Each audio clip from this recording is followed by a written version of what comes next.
Tēnā koutou katoa, ko Vivian Hunt tēnei.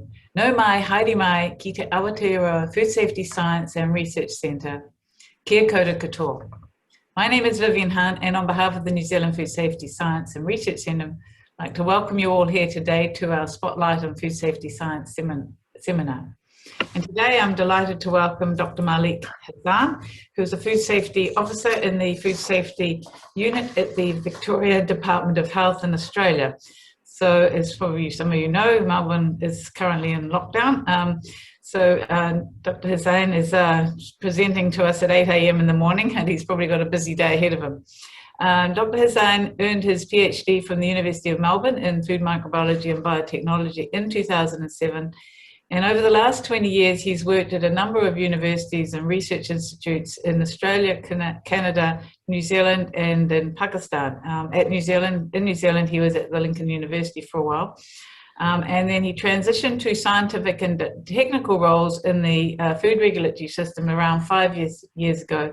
Is now focused on food safety issues related to public health and safety, such as Listeria monocytogenes in the food chain.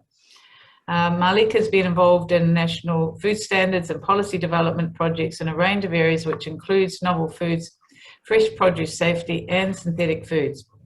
His expertise covers a number of different disciplines, including food safety, food policy, food standards and regulations, and also probiotics. He is affiliated with a number of associations, including the Australian Institute of Food Science and Technology and the Asia Pacific Institute of Food Professionals. And while he was in academia, he received a number of academic awards, including an OECD fellowship in 2014.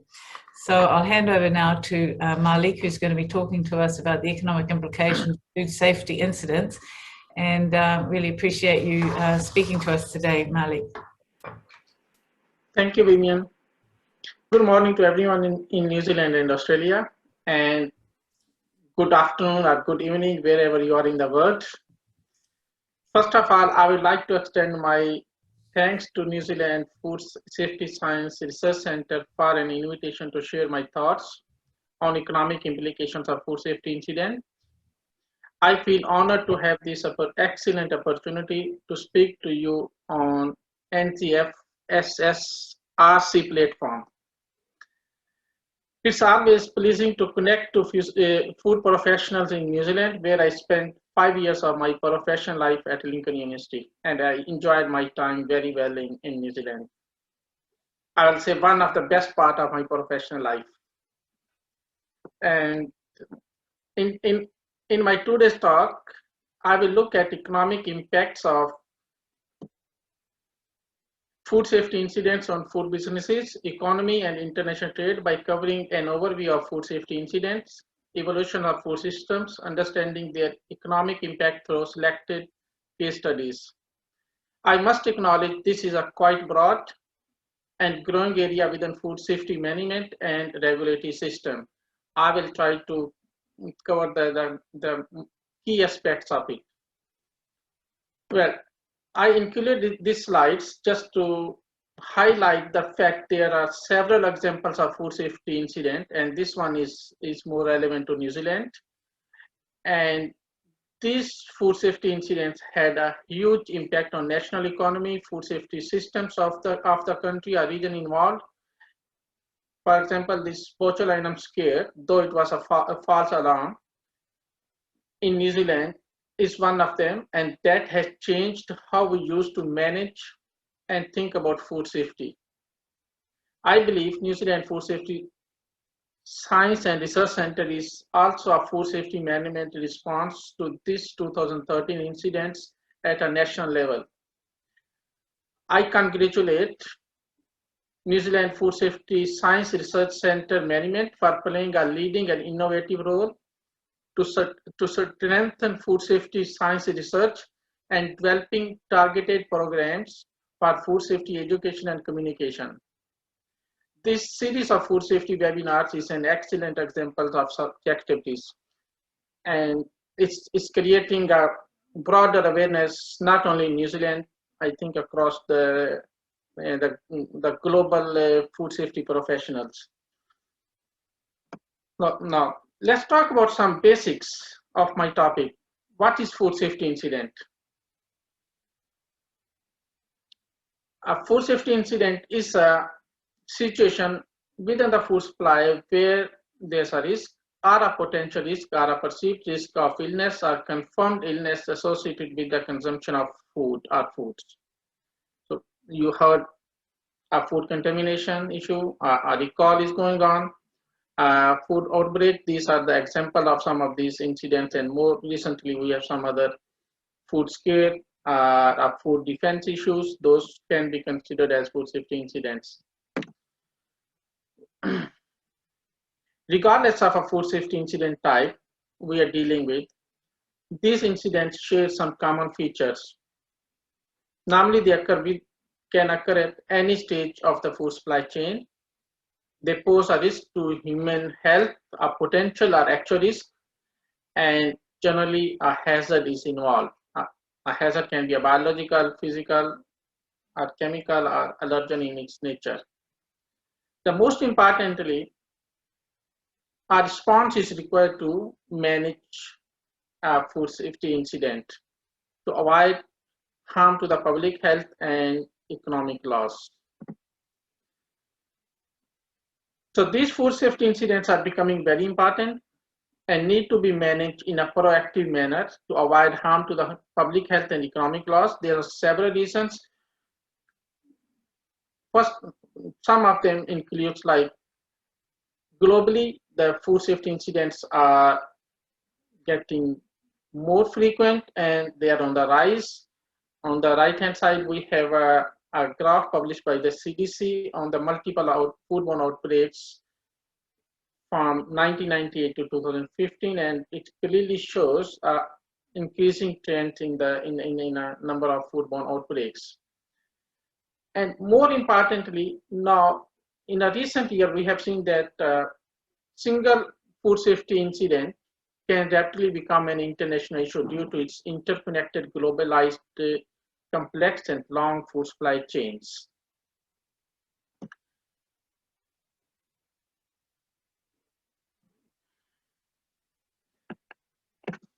When we think about our food systems, more specifically food supply chains, in the past it was very simple operation. From a local farm to a local market, then to a dining table in the same locality. However, over the last few years, our food systems kept evolving, and what we have very complex, globalized, and incredibly diverse food systems. And this is one of the examples that in 2012, the food and agriculture product trade, the world trade reached to almost $1.5 trillion. And the map on this slide shows you how complex it can get, how complex our food supply chain is now. So this complexity and modernization of our food system are creating new challenges for global food safety. Now, what we have, the modern food systems are more dynamic, where constant innovations and changes are resulting in an ever-evolving models for food production, processing, distribution, and consumption. And these ongoing innovations and changes bring multiple new opportunities for food to become contaminated with those hazards. Now, this is some of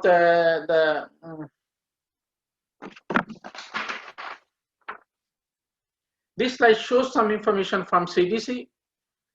Think about the food safety incidents. And I'm not going to read all of them, but the point is here, there's a multiple reasons. In the future, we will see that there will be further rise in the number of food safety incidents, and that there will be new challenges to manage food safety incidents. And these points outlined by CDC reaffirm the views that food safety incidents are important part of food safety management efforts by regulatory agencies, food companies, and businesses. Now, let's look at how these food outbreaks or incidents are generally reported. If we look at the academic, scientific, or some of the reports by the international agencies, namely, when we see an outbreak report, they talk about number of illness cases, number of hospitalizations or death, mostly from the public health and safety aspect of it. However, in the recent years, there's a clear shift to include economic implication when discussing the impact of these incidents. So now, food safety incidents in general, but specifically the outbreaks are viewed from two aspects: public health and safety and economic impact. What do I mean from economic impacts? I mean that the loss of business, the job losses, the cost of the calls and investigations to manage these food safety incidents, treatment of the disease, increased regulatory expenses. If the emerging models also suggest or shows that the foodborne outbreaks, the cost to, when we assess the costs of these foodborne outbreaks, the incorporating epidemiological and economic costs are important aspects now. And one of the recent publications in the last year, they talk about that how we can integrate epidemiological and economic models for the identifications of the foodborne disease cost. Moreover, the supply chain models can be used to identify the costs across the sectors and societies. And I'll come back in my next few slides. I will talk about the specific cost for the sectors and society. Well, this table is from one of our own publication. It lists some of the expensive food recalls and the outbreaks in terms of economic loss. You can see that these are the foodborne outbreaks are, their costs are generally estimated. There are huge challenges even to accurately estimate the economic burden of the foodborne cost on our society. So you can see the costs are not in thousands. It generally can go up to the several $million. In New Zealand, that incident initially, the report shows that it costs around $60 million. There were loss from the market value within our $60 million, and total estimated cost is multi-million dollars in New Zealand. So these are the examples that shows us that how a food safety incident, how much it can be expensive for the company itself and the overall society and the economy of that country. If we further break down the economic impacts of these food incidents, it can be seen economic impact on a local food business, on a specific food sector, or on a national economy. The example of one of the recent example from the UK, where one of the company that has a Listeria monocytogen in this ready-to-eat sandwiches, they had serious consequences of this outbreak, and they need to close down their business for a while, and until they reaffirm that the products are safe for the human consumption. And there's one example on Listeria monocytogenes outbreak in rock melon industry, and that's very specific impact on that specific sector. I will further discuss in my coming slides. And the Clostridium scare is one of the example that shows us how important it is to manage the food safety. It can have a much more wider impact on the national economy and the international trade. Well, now in next few slides, I will share some specific case studies to highlight economic implications of this incident. This first case study is an E. coli outbreak in 2011 in Germany, and how much does this one single outbreak economically cost the region is around almost $1.3 billion lost to the farmers and the relevant industries.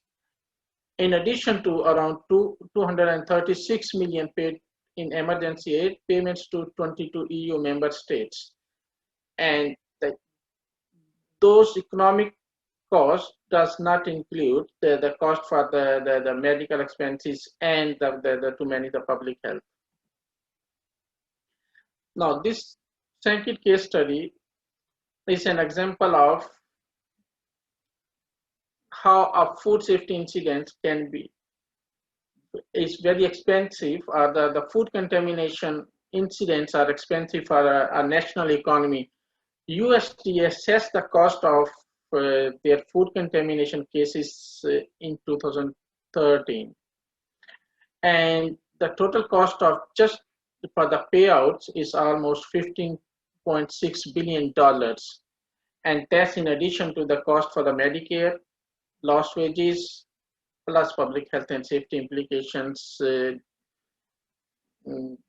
to the hospitalization of more than 50,000 patients and more than around 2,500 deaths. And this assessment is only for 15 foodborne pathogens, the major one. However, we need to keep in mind that there are more than 200 pathogens that can come from food. Now, this third case study I included to show how expensive it can be for the entire sector.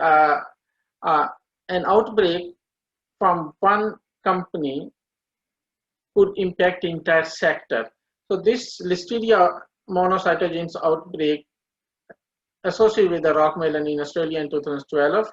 Sadly, there was 6 people lost their lives, and the sale was down for the entire sector 90%. And it's estimated the melon industry have a total loss of around $60 million. In one of the talk I was attending, or workshop I was attending, the representative from the Melon Industry Association from Australia, she indicated for several weeks the melon industry was unable to sell even a single melon. So we can see that one single incident can have a much more broader financial and economic implication for the entire sector. Now, coming to much more smaller scale or in a local scale, the information is included in these couple of slides.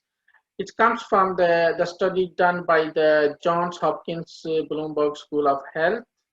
They looked at they estimated the cost associated with the 15 foodborne outbreaks over the 5 years from 2010 to 2015. And they come up with the cost of foodborne illness outbreaks for different types of restaurants. For example, an outbreak for a fast food chain or fast food restaurant could cost around $4,000 to $1.5 million, whereas this cost for a fine dining restaurant could be more than $8,000 to $2.6 million. So what are these costs come from?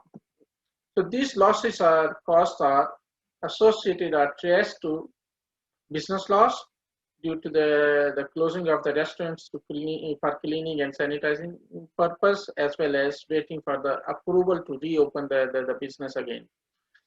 And these costs involve discarding the potential contaminated foods, testing the contaminated products and the environment and the production facilities, marketing and advertising costs to repair the reputations, penalties, fines, lawsuits, and legal fees, higher insurance premium, medical bill coverage for affected consumers. So,